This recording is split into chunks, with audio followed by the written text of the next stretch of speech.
আমাকে কেউ কেউ বলেন যে দাদা আপনি পুলিশকে এত গালমন্দ করেন কেন, পুলিশকে ঠোলা বলেন, এটা কি ঠিক? পুলিশিং তো একটা পেশা, পেশা বাইজা নেওয়ার স্বাধীনতা তো সবারই আছে, তাই বলে আপনি পেশা তুলে গালি দিতে পারেন না। কথা চমৎকার, কিন্তু এই কথার মধ্যে বেশ কয়েকটা ভুল আছে। প্রথম ভুল হচ্ছে, আমি মূলত গালি দেই পুলিশ প্রধানকে, পুলিশের কর্তাদেরকে। কেন গালি দেই সেটার কারণ আছে, গালির কারণটা ভিডিও শেষ হইলে বুঝবেন। আমি কখনোই পুলিশ কনস্টেবলদের গালি দেই না, ওরা হুকুম তামিল করে, ওরা সবাই দরিদ্র সাধারণ মানুষের ছেলেমেয়ে। আমার দরিদ্র মানুষদের প্রতি পক্ষপাতিত্ব আছে, আর এইটা আমি কখনো লুকাই না। তাই দরিদ্র সাধারণ মানুষকে গালি দেওয়াটা আমার স্বভাব বিরুদ্ধ। আমি চাই ঠোলা পুলিশে উঠুক। যদি বাংলাদেশের ঠোলারা আমার সাহায্য চায় কিভাবে ঠোলা পুলিশ হয়ে উঠবে, আমি সবার আগে গিয়ে গায়ে গতরে খাইতে এটা করে দেবো। না না, আমাকে কোনো কনসালটেন্সি ফি দিতে হবে না। আমি বাংলাদেশের ঠোলাকে জনগণের পুলিশ বানায় দেওয়ার জন্য আমার যতটুকু সাপোর্ট দরকার সেটা তারা পাবে, যদি আমার কোনো সামর্থ্য থাকে। এখন অবশ্য তারা বলতে পারেন যে আপনি আসলে কি করবেন, এই যে বলতেছেন জনগণের পুলিশ বানাবেন, সেটা কিভাবে করবেন? খুবই সঙ্গত প্রশ্ন। এই প্রশ্নের জবাব দেওয়ার আগে আমাদের একটু জানতে হবে পুলিশ আসলে কেমনে সৃষ্টি হয়েছিল আমাদের অঞ্চলে। আপনি তো ইন্ডিয়ান বোম্বের সিনেমা দেখেন, কলকাতার সিনেমা দেখেন, তামিল সিনেমা দেখেন, তাই না? ওইখানে সিংঘাম ধরনের সিনেমা ছাড়া অন্য সিনেমাগুলোতে পুলিশের যে গণবিরোধী, দুর্নীতিবাজ আর নিপীড়ক চেহারা দেখেন, সেটার সাথে বাংলাদেশের ঠোলার মিল আছে না? আছে তো। কেমনে হইল এই মিল? দেখেন, ব্রিটিশ পুলিশ তো দুনিয়ার সেরা পুলিশ, তাই না? এই যে দেখেন, হ্যাঁ, এই ব্রিটিশরাই তো আমাদের পুলিশ বানাইলো। ব্রিটিশরা যদি সেরা হয়, তাহলে আমাদের পুলিশ কেন এত নিকৃষ্ট হইল? এটা একটা সঙ্গত প্রশ্ন না? আচ্ছা আসেন দেখি, 2021 সালে একটা বই প্রকাশিত হয়েছে। এই বইটা colonial terror, torture and state of violence in colonial India. এই বইয়ের 76 থেকে 78 পৃষ্ঠা পড়ি, হ্যাঁ, তাইলে আমরা বুঝতে পারবো ইন্ডিয়ান পুলিশ কিভাবে তৈরি হয়েছিল। মানে আমি লাইন ধরে ধরে পড়বো না, মানে কি বলছে ওই জায়গাটায়, আমি শুধু ওই জায়গাটা দেখাবো আর পাশাপাশি বাংলায় বলে দেবো আর কি। এখানে তারা কইতেছে একটা খুব গুরুত্বপূর্ণ কথা, ইন্ডিয়ান পুলিশ তৈরি হয়েছিল সার্বভৌমত্বের ধারণা তৈরি এবং রক্ষা করার উদ্দেশ্য নিয়ে। দেখেন একটা জিনিস এখানে খেয়াল করেন, সার্বভৌমত্ব রক্ষা করে কে একটা আধুনিক রাষ্ট্রে? মানে বাংলাদেশে সার্বভৌমত্ব কে রক্ষা করে? কে রক্ষা করে বলেন তো? মিলিটারি তো, তাই না? আর্মি। হ, ঠিক কথা। তো তাহলে ব্রিটিশরা মিলিটারির কাজ পুলিশ দিয়ে করাইতো। তাইলে যেটা হয় তা হচ্ছে পুলিশের সামরিকায়ন হয়। হ্যাঁ, এখন অনেকে কইতে পারেন বা ভালোই তো, মিলিটারি তো আরো ভালো, পুলিশের চাইতে বেটার, তাই না? শক্তিশালী, মোর ডিসিপ্লিনড, অস্ত্রপাতিও ভালো, ধ্বংস ক্ষমতা পুলিশের চাইতে বেশি, ফাইটও করতে পারে, সারাক্ষণ তারা লেফট রাইট করে, পুলিশের চাইতে তো ফিট মিলিটারিরা না? অসমর ক্ষুদ্র ভাতারা কইতে পারেন কেন আপনার আজিজ ভাইয়া ছিল না, এই যে বুড়িয়ালা, এটা আমি মাথার থাকে সবসময়, সরাবার পারি না। হ্যাঁ, যখনই আর্মির কথা মনে আসে তখনই মনে হয় আজিজ হাঙ্কারের সেনা প্রধান আসছিল, আমার গাছ সিরবিট কইরা ওঠে। যাই হোক, বাদ দিই। কোথায় ছিলাম ব্যান? ও, সামরিক বাহিনীর সদস্য তো পুলিশের চাইতে সব দিক দিয়ে স্মার্ট। তাইলে মানে আমি পুলিশের আনস্মার্ট কইতেছি না, মানে স্মার্টনেস কোন অর্থে সেটা আপনারা বুঝতে পারতেছেন। তাইলে পুলিশকে সামরিকায়ন করলে সমস্যা কি? সমস্যা কি? সমস্যা আছে? নাই, সমস্যা নাই তো। সমস্যা নাই? আছে, বিশাল সমস্যা। বলেন তো কি সমস্যা? উটকায় পাচ্ছেন না? আমি কয়ে দেবো? হ্যাঁ, আচ্ছা কয়ে দিই। সেনাবাহিনী ফাইট করে কার সাথে? দেশের শত্রুর সাথে। সে দেশের শত্রুর সাথে ডিল করে, সেখানে হয় সে শত্রুকে নিশ্চিহ্ন করে দেবে অথবা নিজে নিশ্চিহ্ন হয়ে যাবে, শহীদ হয়ে যাবে। এখানে কোনো আইন নাই, মানে আন্তর্জাতিক আইন আছে, সে যুদ্ধাপরাধ করতে পারবে না, কিন্তু বোমা ফেলায় যদি শত্রু সেনাদের সাফা করে দেয়, মিলিটারি কোনো অপরাধ নাই, বরং আমরা মেডেল দিয়ে তাদের পুরস্কৃত করব, তাই না? তাই মিলিটারি মাইন্ডসেট যেটা, সেটা একদম আলাদা। কিন্তু পুলিশ কার সাথে ডিল করে? দেশের শত্রুর সাথে ডিল করে না, সে ডিল করে দেশের নাগরিকের সাথে, দেশের শত্রুর সাথে না। তাকে দেশের আইন মাইনা, নাগরিক অধিকারের সীমানা মাইনা ডিল করতে হয়। সে যে শুধু অপরাধীর সাথে ডিল করে তা কিন্তু না, সে নিরপরাধ মানুষের সাথেও ডিল করে। যেমন ধরেন ইমিগ্রেশন পুলিশ, সে কি অপরাধীদের সাথে ডিল করে? বা ট্রাফিক পুলিশ, সে কি অপরাধীদের সাথে ডিল করে? রাস্তায় যারা গাড়ি চালায়, রিক্সা চালায়, তারা কি অপরাধী নাকি? আবার ধরেন কোনো ক্রাইম হয়নি, তাও তো পুলিশ লাগে। জিনিস হারালে তো পুলিশ লাগে না, থানায় ডায়েরি করতে হয়। রাস্তার দুর্ঘটনা হইলে পুলিশকে ডিল করতে হয়। কেউ হারায় গেলে আমরা পুলিশের সাহায্য নিই। ধরেন কেউ রাগ করে বাসা থেকে বাইরে হয়ে গেছে, হ্যাঁ, বাপে বিয়া দিতেছে না, বাইরে হয়ে গেছে সে বাসা থেকে, আমার কোনো এক ক্ষুদ্র ভ্রাতা ধরেন খুঁজে পাইতেছেন না, তো কি করবেন? এটা তো কোনো ক্রিমিনাল অফেন্স না, তাই না? প্রেম প্রীতির ব্যাপার, তো কে ডিল করবে এটা? পুলিশই তো, তাই না? তো এই পুলিশের মিলিটারি মাইন্ডসেট হলে চলবে? সে যদি মিলিটারির মতো করে সমস্যাকে ডিল করতে যায় তাহলে হবে? হবে না তো। আচ্ছা আসেন দেখি তারা আরো কি বলতেছে। ব্রিটিশরা শুধু ইউরোপে সিভিলিয়ান পুলিশই বানায়নি, আর একটা পুলিশের মডেল ছিল তার, আইরিশ মডেল, এই যে এখানে কইছে। হ্যাঁ, সেই পুলিশ বাহিনী তৈরি হয়েছিল প্যারামিলিটারি মডেলে। এই আয়ারল্যান্ডের ইতিহাস তো জানেন সবাই, আমি আর গভীরে যাইতেছি না। এদের শতাব্দী প্রাচীন স্বাধীনতা সংগ্রামের খবর তো জানেন, তাদের বিদ্রোহ, তাদের বিপ্লব, হ্যাঁ, আর বিস্তারিত গেলাম না। তো তো আজকে আপনি কি দেখেন? পুলিশের সবচেয়ে মিলিটারাইজড রেজিমেন্ট দেখি আমরা কি সোয়াতে দেখি, তাই না? র্যাবে দেখি, তাই না? ইংল্যান্ডের পুলিশ কিন্তু ব্যারাকে থাকে না, আমাদের পুলিশ আর্মির মতো ব্যারাকে থাকে, সমাজ বিচ্ছিন্ন হয়ে। এটা তো তৈরি করছে ধরেন ব্রিটিশেরা, কিন্তু আমরাও কি নিজেরা কম সর্বনাশ করছি পুলিশের? করছি, সেটা আমি পরে আসতেছি। তা আজকে আর একটা বই পাইলাম, তাই পুরোটা পড়তে পারিনি, কিন্তু এখানেও সে আলাপ আছে কলোনিয়াল পুলিশ নিয়ে। জাস্ট একটু স্ক্যান করছি কয়েকটা পৃষ্ঠা। বইটার নাম হইতেছে, একই ধরনের আলাপ আছে, বইটার নাম হইতেছে provincial authority police, order and security in India. আমি এই দুইটা বই ডেসক্রিপশনে দিয়ে দিলাম, আগ্রহীরা পড়ে দেখতে পারেন। তো আসেন আমরা এবার আলাপ করি যে আমরা নিজেরা পুলিশের কি কি সমস্যা করছি। প্রথম যে সমস্যার কথা বলবো সেটার জন্য পুলিশ বাহিনী নিজে দায়ী না, তারা নিজেরা ভিকটিম।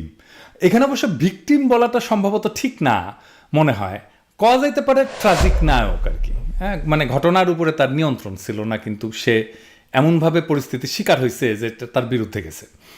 কিন্তু আমার আলাপের পরে দেখবেন যে কেউ এটা নিয়ে কখনো কথা বলে না, এমনকি পুলিশও বলে নাই। হ্যাঁ, পুলিশ থেকে যারা রিটায়ার করছে, যারা পুলিশে চিন্তা ভাবনা করে, জ্ঞানী মানুষ, তারাও কিন্তু কোনোদিন আলাপ করে না এটা নিয়ে। আসেনি, আলাপটা খুব গুরুত্বপূর্ণ, মন দিয়ে শোনেন। 25শে মার্চ রাজারবাগ আক্রমণ হইলো, তাই না? ইপিআরে আক্রমণ হইলো, আমরা মুক্তিসেনা মুক্তিবাহিনী গড়ে তুললাম, ইস্ট বেঙ্গল রেজিমেন্ট ছিল আর ইপিআর দিয়া, এই পর্যন্ত ঠিক ছিল। কিন্তু অস্ত্র চালানোতে দক্ষ মানুষের অভাব ছিল। আজকে তো লাখ লাখ মুক্তিযোদ্ধা দেখেন, তাই না? তখন কিন্তু ছিল না, হাতে গোনা কিছু মানুষ ছিল মুক্তিযুদ্ধে যারা ফাইট করছে। তাই আমাদের নবগঠিত যে মুক্তিযোদ্ধা বাহিনীর একটা বড় অংশ পূরণ করতে হয়েছিল পুলিশ সদস্যদের দিয়া। এর ফলে হয়েছেটা কি? তারা যুদ্ধ করলো, তো একটা একটা তো যুদ্ধ ছিল এটা আমাদের। তারা যুদ্ধ করলো সামরিক সেনার মতোই তাদের অংশ হইয়া। তারা আগে ছিল প্যারামিলিটারি, আমরা তাদের নিজেদের প্রয়োজনে মিলিটারি বানায় ফেললাম। এই পর্যন্ত কোনো অসুবিধা ছিল না, কিন্তু যদি আমরা মুক্তিযুদ্ধ করা সমস্ত পুলিশ সদস্যদের সেনাবাহিনীতে নিয়ে ফেলতাম, তা কিন্তু করলাম না। আমরা তাদের দিয়ে স্বাধীন দেশে পুলিশ বাহিনী বানাইলাম। চিন্তা করেন কি ঘটনা ঘটাইছি। আমরা যুদ্ধ করা পরিপূর্ণভাবে সামরিক আয়িত একটা পুলিশদের দিয়া পুলিশ বাহিনী শুরু করলাম। এর দায় কি পুলিশের? পুলিশের তো না, এটার দায় রাজনৈতিক নেতাদের নির্বুদ্ধিতার। এরা বোঝে না যে কোনটা কেমনে ডিল করতে হয়। তাই আমি অন্তত এই একটা ক্ষেত্রে পুলিশকে ট্রাজিক নায়ক বলতে চাই। এখানে কি শেষ পুলিশের সর্বনাশ করা? জি না, আরো সর্বনাশ করছে। এটাও পুলিশ করে নাই কিন্তু, হ্যাঁ, এটাও করছে পলিটিক্যাল লিডাররা। এরপর পাকিস্তান ফেরত সামরিক অফিসারদের পুলিশে পোস্টিং দেওয়া হইলো। এখন আপনারাই বলেন, এটা কি ঠিক হয়েছে? ওই সামরিক সদস্য তো মিলিটারি সব কালচার পুলিশে ঢুকাবে, সেভাবে কমান্ড করবে, সে তো অধীনস্থদের মাইন্ডসেট বদলায় দিবে। এমনিতেই নাচনি বুড়ি, তার উপরে ঢাকের বাড়ি। তো এই পাকিস্তান ফেরত সামরিক অফিসার থেকে কিন্তু পরবর্তীতে আইজিপি হয়েছে। আচ্ছা, এখানেও থামলে হইতো। তারপরে তৈরি হইল র্যাব।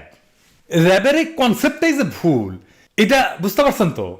এইটা আমি সাবেক আর্মি অফিসারদেরকেও বুঝাইতে পারি না, মানে আমার বন্ধু বান্ধব যারা আছে তাদেরকে, যে র্যাবে সেনাবাহিনী থেকে অফিসার দেওয়া ভুল সিদ্ধান্ত। র্যাব গঠনের সময় যুক্ত ছিলেন এমন এক সাবেক জেনারেলের সাথে আমার এই প্রসঙ্গে আলাপ হয়েছিল। উনি এখনো জাস্টিফাই করেন যে র্যাব গঠন করা ঠিক ছিল। আমার এক স্নেহভাজন সাবেক আর্মি অফিসার আছে, আমার মামা বলে ডাকে ওর, কারণ ওর মা মেডিকেল কলেজ আমার ব্যাচমেট ছিল। তাহলে বুঝেন আমি কত ভুড়া আর কি, বুঝছে? তো যাই হোক, আমি ওরে বুঝাইতে পারি না সমস্যাটা কোথায় হয়েছে। সে ঘুরে ফিরে একই কথা বলে আর কি, মামা কাজটা কিন্তু ভালো হয়েছে। কি ধরনের ক্রাইম হইতো মামা আপনি তো জানেন না, কিছু লোক তো শাস্তি পাইছে। হ্যাঁ, তো যাই হোক, তো কলোনিয়াল পুলিশ যা যা করতো, যেভাবে করতো, সে কাজ কিন্তু আজকেও করে চলতেছে পুলিশ। আরো নিকৃষ্ট থেকে নিকৃষ্টতর হয়েছে পুলিশ। কলোনি মাস্টারদের পুলিশের সাথে আজকের পুলিশের কি কি মিল একটু দেখি। হ্যাঁ, প্রফেসর মঈনুদ্দিন খানকে চিনেন? চিনেন না? এ মানুষের না চিনলে চলবে? হ্যাঁ, উনি একজন বাংলাদেশের রত্ন ছিলেন, চট্টগ্রামে থাকতেন, ফরাজি আন্দোলন নিয়ে পিএইচডি করছিলেন। স্যার বছর দুয়েক আগে মারা গেছেন। আমার সাথে ওনার একবারই দেখা হয়েছিল, আলাপ করার সুযোগ হয়েছিল। এই ছবিটা স্মৃতি হইয়া আছে। আমারে খুবই স্নেহ করছিলেন সেই দিন, যেদিন দেখা হয়েছিল। খোদা তাআলা ওনারে বেহেশত নসিব করুক। উনি ব্রিটিশ আমলের ওয়াহাবি ট্রায়ালের কিছু নথি সংগ্রহ করছিলেন। এই যে এটা ওয়াহাবি ট্রায়াল কি, 1857 সালে সিপাহী বিদ্রোহের পরে মুসলমানদের তো শত্রু হওয়া শুরু করলো ব্রিটিশেরা। তো অসংখ্য মুসলমান আলেমের বিরুদ্ধে গণবিচার করে জেল, ফাঁসি, দ্বীপান্তর দিছিল।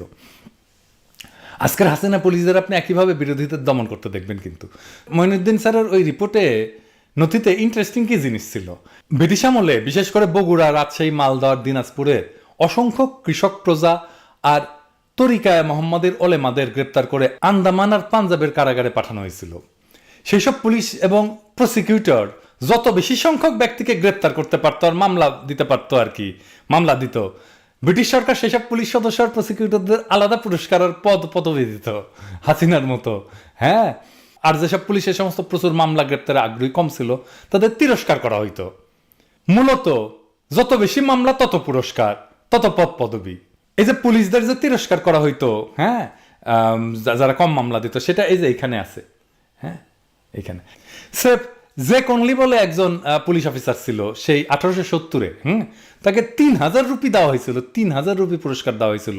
এই যে দেখেন সেই নথি, 204 পৃষ্ঠার 87 নাম্বার নথি। 1870 সালে 3000 রুপি কত ছিল হিসাব করেন তো। ভাবতেছেন ভালো তো, ব্রিটিশদের কি দরাজ দিল দিছে তো টাকা, কিন্তু টাকা কই পাইছে? এইবার পৃষ্ঠা 12 দেখেন, এই টাকার জোগাড় করছে আলেমদের সম্পদ নিলামে তুলা। দেখেন 23,437 টাকা পাইছে নিলামে তুলা। এই টাকা থেকে তো পুরস্কৃত করছে, 3000 টাকা দিছে পুলিশের কর্তাদের, তাই না, পুলিশদের। ঠিক এখনকার সময়টা কিভাবে যেন পুরা মিল। এইভাবে যুদ্ধাপরাধীদের সম্পদ বলে সম্পদ বাজেয়াপ্ত করা হয়েছে। তারেক রহমান, জোবাইদুর রহমানের সম্পদ বাজেয়াপ্ত করা হয়েছে না? ঠিক এইভাবে পুলিশদের ওই টাকাতেই পুরস্কার দেওয়া হইতেছে না? যেভাবে পুলিশ অসংখ্য ভুয়া মামলা দিচ্ছে, অসংখ্য লোকের নামে গায়েবী মামলা দিচ্ছে, বিশেষত উত্তরবঙ্গে অসংখ্য মানুষকে গ্রেপ্তার করতেছে উগ্রবাদের দোহাই দিয়া, তারা বেশিরভাগই রাষ্ট্রীয় পদক পাচ্ছে। কিন্তু আপনি হিসাবটা মিলায় দেখেন, সরকারি পুরস্কার পাচ্ছে। মানে ব্রিটিশেরা ঠিক যেভাবে আমাদের দেশের পুলিশিংকে প্রাতিষ্ঠানিক রূপ দিয়ে গেছে, সেই পুলিশিংটা ঠিক একই কায়দায় এখনো জারি আছে। আমার নিজের অভিজ্ঞতা বলি, কেউ কিছু মনে করেন না যে নিজের কথা কইতেছি। আমার বগুড়া আর মিরপুরের বাসায় কিছুদিন পরপরই পুলিশ যায় আর জিগায় আমার সম্পত্তি কি আছে। আমি তো বুঝতাম না যে সম্পত্তির খোঁজ কেন নেয়, এখন বুঝলাম।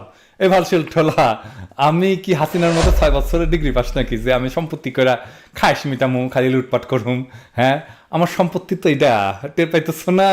হ্যাঁ, খোদা তাআলা আমার মাথায় বুদ্ধি, পেটে বিদ্যা আর শরীরে শক্তি দিচ্ছেন। এখনো চাকরি বাকরির বয়স আছে, দুনিয়াতে যে কোনো দেশে পেট চালানোর মতো কর্ম কইরা খাইতে পারবো। সম্পত্তি করার মানুষ আমি না। পাইছো খুঁজে আমার সম্পত্তি? হ্যাঁ, খুব মুশকিলে পড়ছো না? তো এখন কি করতে হবে? যাই হোক, পুলিশ বাহিনীর শুরু থেকে আজ পর্যন্ত কেউই পুলিশের মৌলিক সমস্যাগুলোকে চিহ্নিত করেনি। সমাধান তো দূর কি বাত। এর ফলে পুলিশ আর জনগণ মুখোমুখি দাঁড়ায় গেছে। পুলিশ বাহিনীর কফিনে শেষ পেরেক ঠুকছে হাসিনা। তার ফ্যাসিবাদী শাসনের মূল সহায়ক শক্তি হয়েছে পুলিশ বাহিনী। পুলিশ কয় না যে সরকারকে ক্ষমতায় রাখছে, পুলিশ নিজেই, পুলিশ বাহিনী নিজেই কয়। কিন্তু এই সার্ভিস দেওয়ার ফলে সাধারণ পুলিশের কোনো লাভ তো হয়নি, ক্ষতি ছাড়া। বিক্ষিপ্ত জনগণের মাইর খাইছে তারাই। এদের বড় কর্তারা তো মাঠে যায় না, তাই না, মাইরপিট করতে যায় না, এরা তো অফিসে বসে থাকে এসির মধ্যে। এদের বড় কর্তারা রিটায়ারমেন্ট শেষে বিলাসের জীবন উপহার পাইছে, কেউ পাইছে রাষ্ট্রদূতের চাকরি, তাই না। এই পুলিশ দিয়া কোনো স্বাধীন দেশের বিন্দুমাত্র কোনো কাজ করানো সম্ভব না। পুলিশের কাঠামো পাল্টাইতে হবে, ট্রেনিং পাল্টাইতে হবে, আগাপাস্তলা একেবারে। একটা কাজ প্রথমেই করতে হবে, সেটা হচ্ছে পুলিশের হাতে কোনো প্রাণঘাতী অস্ত্র দেওয়াই যাবে না। আত্মরক্ষার জন্য যা যা লাগে শুধু সেটা দেওয়া যাইতে পারে। পুলিশের রেগুলেটরি প্রতিষ্ঠান লাগবে 2 স্তরের, যাদের রিপোর্টিং অথরিটি হবে আলাদা। পুলিশের নিয়ন্ত্রণ কেন্দ্রীভূত হবে না, বিকেন্দ্রীকরণ করতে হবে পুলিশের নিয়ন্ত্রণ। কঠিন নিয়মের নিগড়ে বাইধা ফেলতে হবে পুলিশের সকল কাজ, যেন প্রত্যেকটা কাজের জন্য তাকে জবাবদিহি করতে হয়, এদিক ওদিক যেন সরতে না পারে। সমস্যা তো দেখাই দিলাম মোটা দাগে, সমাধান একদিন হবে। আমরা না পারলেও আমাদের পরবর্তী প্রজন্ম করবে সেই কাজ। আমি যে পুলিশের বড় কর্তাদের গাইলাই না, তো এরা তো কোনোদিন রিফর্মের কথা কয় নাই, রিফর্ম করেও নাই, জানেও না, মাথায় সেই বুদ্ধি দেয় নাই এদেরকে খোদা তাআলা। জানাই না প্রবলেমটা কি, এটা যে রিফর্ম করতে হবে, কেমনে করতে হবে, এই জিনিসই নাই ওদের মাথায়, মালই না এগুলো। তো আমরা না পারলেও যখন আমাদের পরবর্তী প্রজন্ম সেই রিফর্মের কাজটা করবে পুলিশের, সেই দিন পুলিশের রক্তপিপাসু দুর্নীতিবাজ গণশত্রু বেনজির, হারুন, মামুনেরা জন্মাবে না। আমরা সেই দিনের অপেক্ষায় থাকলাম।